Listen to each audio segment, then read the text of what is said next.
பிரியமானவர்களே, ஆண்டவராகிய இயேசு கிறிஸ்துவின் நாமத்தினாலே உங்கள் யாவரையும் அன்போடு கூட நான் வாழ்த்துகிறேன். ஆண்டவர் கிருபையா நமக்கு கொடுத்த இந்த புதிய நாளுக்காக முதலாவது நாம் ஆண்டவருக்கு நன்றி சொல்லுவோம். அதிசயமானவர் ஆறுதல் தருகிறார். அதிசயமானவர் ஆறுதல் தருகிறார். சர்வ வல்லவர், சர்வ வல்லவர் சமாதானம் தருகிறார். உனக்கு சமாதானம் தருகிறார். ஒன்று சேர்ந்து நாம் துதிப்போம், சாத்தானை மிதிப்போம், தேசத்தை சுதந்தரிப்போம். ஒன்று சேர்ந்து நாம் துதிப்போம், சாத்தானை மிதிப்போம், தேசத்தை சுதந்தரிப்போம். நம் இயேசு நல்லவர், ஒரு போதும் கைவிடார், ஒரு நாளும் விலகிடார். இந்த நாளுக்கு இந்த ஆண்டவர் கொடுக்கிற ஒரு வார்த்தை மீகா புஸ்தகம் 7ஆம் அதிகாரம் 15ஆம் வசனம். மீகா 7:15. நீ எகிப்து தேசத்திலிருந்து புறப்பட்ட நாளில் நடந்தது போலவே உன்னை அதிசயங்களை காண பண்ணுவேன். இந்த காலை வேளையில் ஆண்டவருடைய வார்த்தை சொல்லுகிறது, இஸ்ரவேல் ஜனங்கள் எகிப்து தேசத்தின் அடிமைத்தனத்திலிருந்து விடுவிக்கப்பட்டு புறப்பட்ட அதே நாளிலே நடந்தது போலவே உன்னை அதிசயங்களை காண பண்ணுவேன் என்று இந்த காலை வேளையிலே நம் ஒவ்வொருவரையும் பார்த்து ஆண்டவர் சொல்லுகிறார். யோபு புஸ்தகம் 9ஆம் அதிகாரம் 10வது வசனம் சொல்லுகிறது, ஆராய்ந்து முடியாத பெரிய காரியங்களையும் எண்ணி முடியாத அதிசயங்களையும் அவர் செய்கிறார் என்று இங்கே எழுதப்பட்டிருக்கிறது. ஆராய்ந்து முடியாத பெரிய காரியங்கள், எண்ணி முடியாத அதிசயங்களை செய்கிற தேவன் நம்முடைய தேவன். எண்ண முடியாத அளவுக்கு நம்முடைய வாழ்க்கையிலே அதிசயங்களை செய்கிற தேவன். ஆகவே இந்த காலை வேளையிலே உள்ளத்தின் ஆழத்திலிருந்து ஆண்டவருக்கு நாம் நன்றி சொல்லுவோம். சங்கீதங்களின் புஸ்தகம் 136வது அதிகாரம் 4ஆம் வசனம் இப்படியாய் சொல்லுகிறது, ஒருவராய் பெரிய அதிசயங்களை செய்கிறவரை துதியுங்கள், அவர் கிருபை என்றும் உள்ளது. நம்முடைய தேவன் ஒருவராய் பெரிய அதிசயங்களை செய்கிற தேவன். ஆகவே உள்ளத்தின் ஆழத்திலிருந்து ஆண்டவரை நாம் துதித்து மகிமைப்படுத்துவோம். யாத்திராகம புஸ்தகம் 34ஆம் அதிகாரம் 10வது வசனம் இப்படியாய் சொல்லுகிறது, இதோ நான் ஒரு உடன்படிக்கை பண்ணுகிறேன், பூமி எங்கும் எந்த ஜாதிகளிடத்திலும் செய்யப்படாத அதிசயங்களை உன் ஜனங்கள் எல்லாருக்கும் முன்பாகவும் செய்வேன். உன்னோட கூட இருக்கிற ஜனங்கள் எல்லாரும் கர்த்தருடைய செய்கையை காண்பார்கள். உன்னோட கூட இருந்து நான் செய்யும் காரியம் பயங்கரமாயிருக்கும். காலை வேளையில் ஆண்டவர் சொல்லுகிறார், ஒரு உடன்படிக்கை பண்ணுகிறேன். நம் ஒவ்வொருவரோடும் கூட ஆண்டவர் ஒரு உடன்படிக்கை பண்ணுகிறார். என்ன உடன்படிக்கை?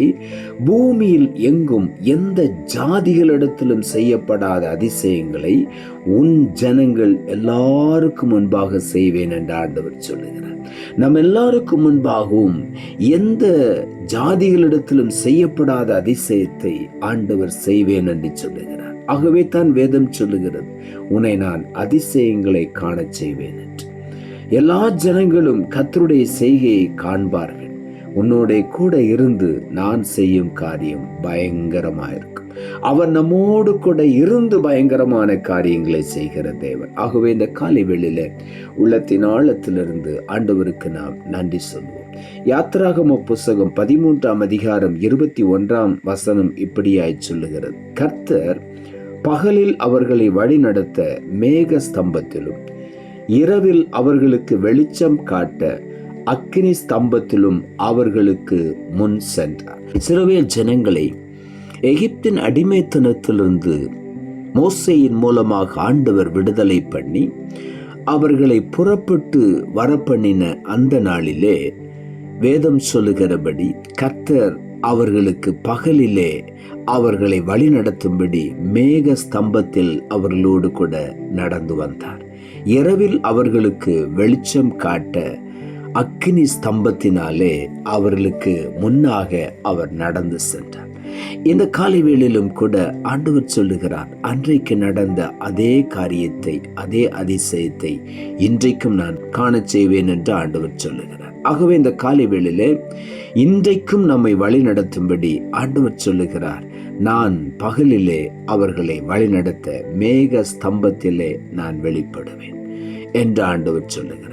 இரவில் அவர்களுக்கு வெளிச்சம் காட்ட, அவர்கள் இடறி விடாதபடிக்கு அக்கினி ஸ்தம்பத்தினாலே நான் அவர்களுக்கு முன் சென்று அவர்களுக்கு வழிகாட்டி வழி நடத்துவேன் என்று இந்த காலை வேளையில் ஆண்டவர் சொல்லுகிறார். ஆகவே எதை குறித்தும் கவலைப்படாதபடி, கலங்காதபடி, கர்த்தர் நம்மை எகிப்தின் அடிமைத்தனத்திலிருந்து புறப்பட்ட நாளில் நடந்தது போலவே பகலில் நம்மை வழிநடத்தும்படி மேக ஸ்தம்பமாய் கூட வருகிறார்.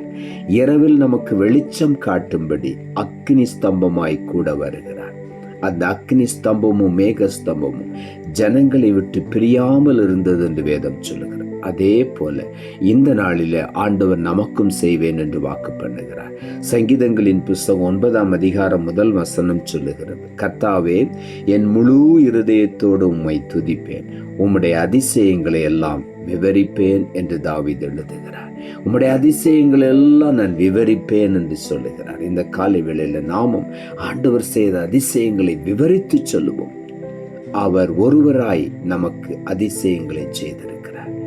ஆகவே முழு இருதயத்தோடும் ஆண்டவரை இந்த காலை வேளையில துதிப்போம். அவருடைய அதிசயங்களை நினைத்து ஆண்டவருக்கு நன்றி சொல்லுவோம். உள்ளத்தின் ஆழத்திலிருந்து ஆண்டவரை நாம் உயர்த்துவோம். நாம் ஜெபிப்போம். அன்புள்ள ஆண்டவரை, கிருபையானீர் கொடுத்த இந்த புதிய நாளுக்காய் மறுபடியும் எமக்கு நன்றி செலுத்துகிறோம்.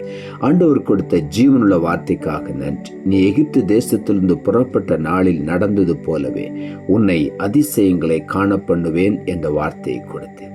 வசனத்தை கேட்டுக்கொண்டிருக்கிற ஒவ்வொருடைய வாழ்க்கையிலும் இன்றைக்கு அந்த அதிசயத்தை காணச் செய்வீராக.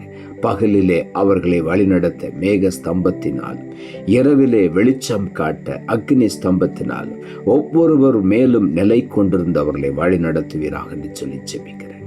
ஒரு இடரலும் வராதபடி காத்துக்கொள்வீராக. ஒவ்வொரு நாளும் அதிசயங்களை காணச் செய்வீராக என்று சொல்லி நாங்கள் ஜெபிக்கிறோம். மேக ஸ்தம்பம், அக்னி ஸ்தம்பம் எங்களை விட்டு பிரியாமல் இருக்கட்டும் ஆண்டவரே. ஒவ்வொரு நாளும் நாங்கள் அதிசயங்களை காண உதவி செய்யும். சமூகத்திலே தாழ்த்துகிறோம். இரட்சகர் இயேசுவின் நாமத்தில் ஜெபிக்கிறோம் நல்ல பிதாவே, ஆமென்.